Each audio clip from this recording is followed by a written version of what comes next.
On the morning of Monday, October 22nd, 2012, I received a series of phone calls from Todd Bubba the Love Sponge Clem. It might just be Bubba the Love Sponge Clem. I've never seen the legal documents to his proper name. He felt compelled to call me with a very threatening tone, a very confrontational tone. He called me by the name he knows me as, Porter, initially. Then he switches to Tom, eventually telling me that I'm being put on notice. And certainly that carries a connotation that is unsavory. I am Porter. Yes, I am Porter. Okay, that's all you need to know. It's all anybody needs to know. If that's what I choose that you need to know. I do not have a radio show based out of Tampa, Florida. I do not have a radio show that's carried in any other market outside of Tampa, Florida.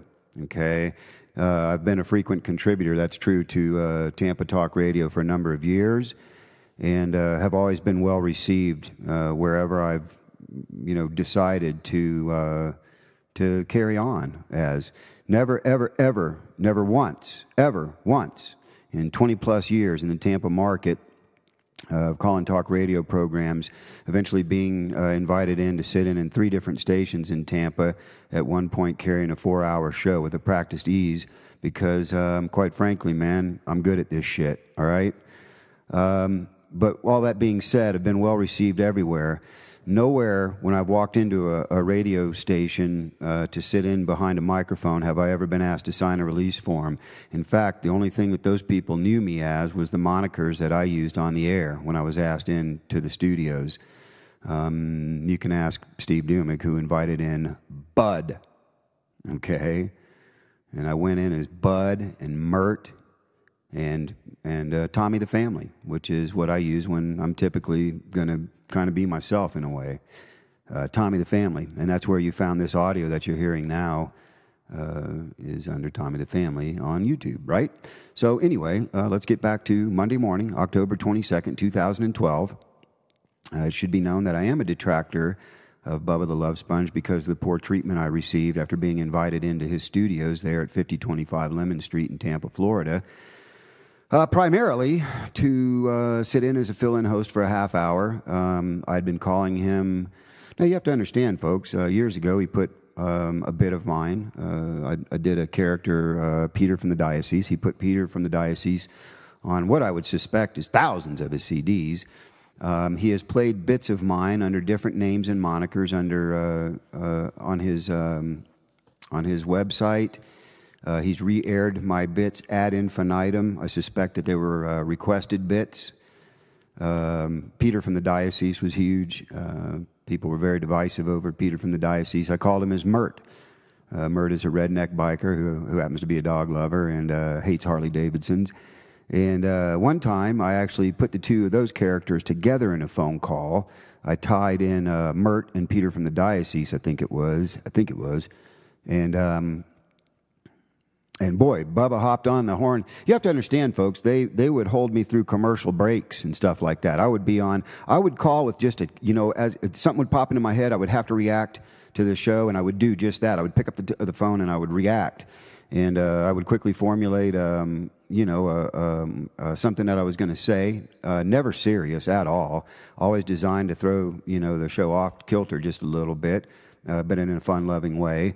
And then the dialect, the voice I was going to use, and then just to put a name on that character. And some of these characters were just taken wildly by some listeners.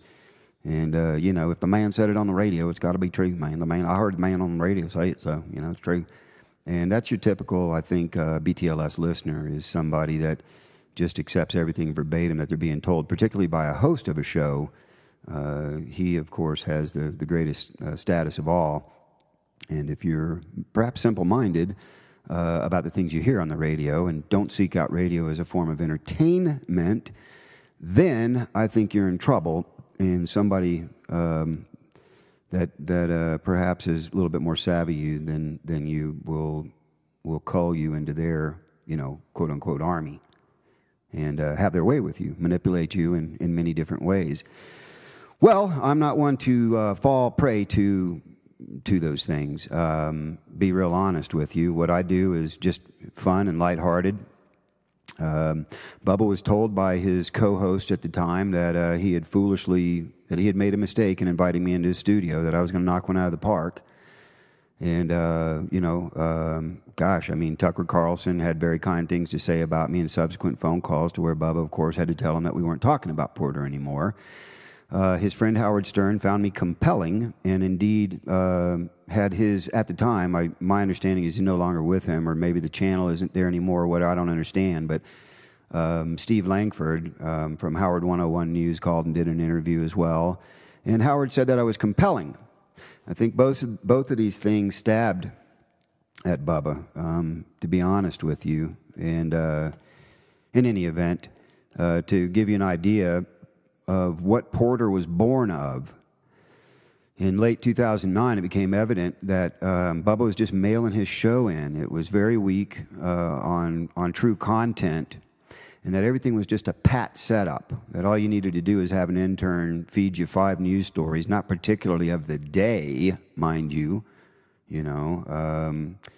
things that, in the general world, in this electronic world that we live in, of social media and stuff like that, people are, pretty much know the details of a story, within minutes, if not hours, certainly within a day, no more than 48 hours, know every detail of every story that's out there. And it was obvious that these stories that Bubba was bringing up were not timely. Then he would latch on to something, say, a redneck, a pit bull, a snake, or something like that, that he had these bits of that were Manson bits. And a formula became very evident. I have to let you folks know, I'm not only just a talk radio listener and all like that, but I happen to be an audio technician, and a broadcast audio technician for actually television broadcast, but I did start my career out behind a board in radio, so I do know a little bit about what I'm talking about and how things work there. And anyway, it was evident, though, that there was a formula occurring here, very repetitive, very mind-numbing, and that the show had shifted. Mind you, this is like, I'm going to tell y'all, like 2009. I don't recall the exact date I was there, but I think I sat in 2010. I'm going to think it was either March or May, something like that, somewhere between there. But I think what prompted Bubba to I think I hooked him like a snook, underneath the mangroves, man. You keep throwing that jumbo shrimp, in front of his face, and eventually that damn snook, he can't resist it, So nor could Bubba resist what I guess he was hearing behind the scenes, that the show is really fucking lame, and thus all the ball busting from everybody around him. Either his heart wasn't into it anymore, he just whatever, but the show was very formulaic. There was a formula to it, there was a repetition to it, and all it was a way to play Manso Ned bits over and over and over and over and over. And I called him out on it. The very first call of Porter actually was, I used the name Leland. And I remember that call because I was driving across the Pinellas Bayway, and I guess there's a company or something, Leland Corp or Leland Company or something, that is responsible for cleaning up that stretch of the Pinellas Bayway. I think, between the tollway and the first span of the Pinellas Bayway. And that happened to be when the phone got picked up, and they always say, Bubba Show, what's your first name? Leland. And that was the very first Porter call, actually. And I told him what I'd heard, man, that something had shifted, man, and you're just mailing it in, and it's kind of lame. And, caught the shirt, the ration of shit from him and all like that. But funny thing about Bubba is, if it's just Bubba and you one-on-one, it's an unarmed battle. It's very easy. So that was the case there. But anyway, that it continued. You hope for the best and think, well, something's happened, something's going on behind the scenes. They're working on something. Somebody's having a bad time. They just don't want to say it on the air. That's very professional, by the way. To carry on the show without airing out your what might be going on in your life behind the scenes. But such is not the case, man. It just continued, and the show was worse and worse and worse and worse. So that's where we get to this right here. I voiced my opinion via Twitter. I voiced it on Real Bubba Talk. And it's led to this. This is from Monday morning, October 22nd, 2012.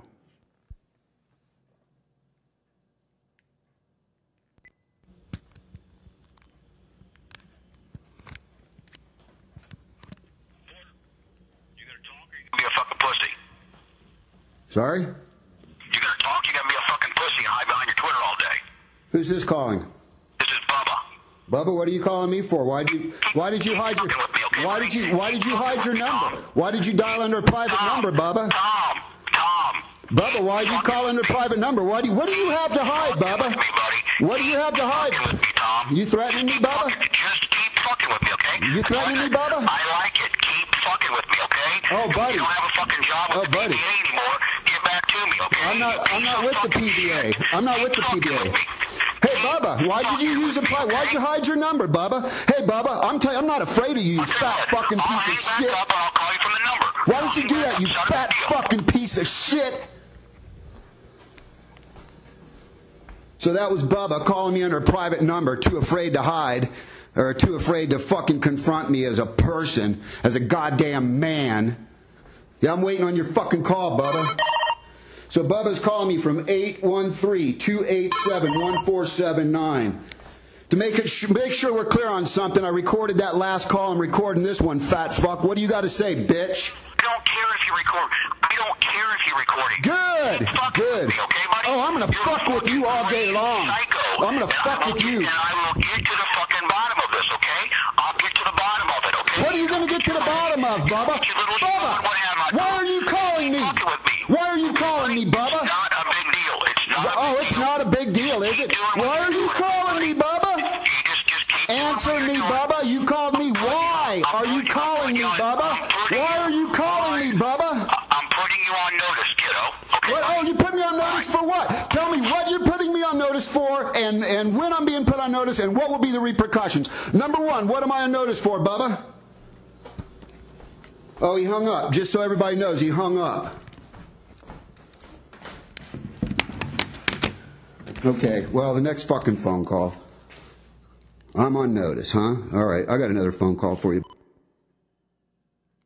Who's calling? This is the Bubba Show. Can we put you on the air? No, you sure, man? Who's calling, though? Whose voice am I speaking with on the Bubba Show? Who? Bubba Show. Who? This is the Bubba Show. Yeah, who are you? This is the Bubba Show. We want to put you on the air. Can we put you on the air? Hey, is this you, Brent? Can we put you on the air? Yes You do not have my permission to put me on the air. Fuck you, Brent, you piece of shit. Threatening asshole, pussy motherfucker, you. Jack off piece of shit. Never call this number again. Do you understand that? It's a private number. Never call my number again. He's yelling and screaming because we can't put him on the air. Never. Oh no. What I said was never use this number again, Brent. Do you understand? You pussy that won't identify yourself when you're calling from a radio station to put somebody on a federally licensed, controlled fucking station. Yeah. You piece of shit, cocksucking motherfucker, Brent. Hey, Brent, you're a pussy. You're a pussy. Yeah, get screaming and yelling that he's not. Why? To let everybody know I hung up on him. So, anyway. Final note about the release forms. The only person that had me sign a release form was actually Bubba the Love Sponge. When I walked into 4002A Gandy Boulevard, the Clear Channel Communications building there, I was known only as Bud. I asked the producer of that show if I could go on as Tommy the Family. He said, use all the names you want. When I went into the ESPN affiliate at WHBO, they knew me only as Tommy the Family. Further, it should be noted that at no time during my Tampa Bay Talk radio career as a caller or sitting behind a microphone, at no time have I ever used my real name. The only way that Bubba the Love Sponge has my real name is through signing that release form. So it took them a long time to dig that form up and put my real name out there. If they didn't use that, they used a personal communication via email to use that information. Either way, I think that's a fucked up way to deal with shit. So fuck you, Bubba, and fuck you, Brent Hatley.